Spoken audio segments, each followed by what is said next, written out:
প্রিয় ভিউয়ার্স, এটা একটি 11 কেভি বা 132 কেভি পাওয়ার ট্রান্সফরমার। আজকে আমরা এই ট্রান্সফরমারের ওয়েল টেস্ট করব। প্রথমে আমরা মেইন ট্যাঙ্ক থেকে ওয়েল টেস্টার মেশিনের যে পট আছে সেটাতে আমরা ওয়েল সংগ্রহ করি।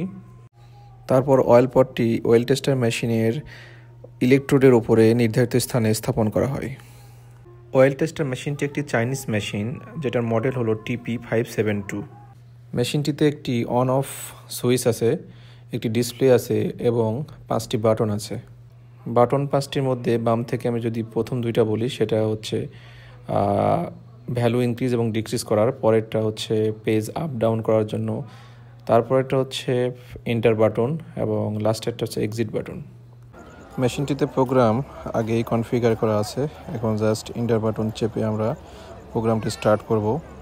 এটা 5 মিনিট পর পর একটি টেস্ট নেবে, টোটাল 5টি এভাবে টেস্ট নেবে, ফাইনালি একটা মিন ভ্যালু দেখাবে আর কি। তো 5টি টেস্ট কমপ্লিট হওয়ার পর আমরা ফাইনালি একটা অ্যাভারেজ ভ্যালু পাবো।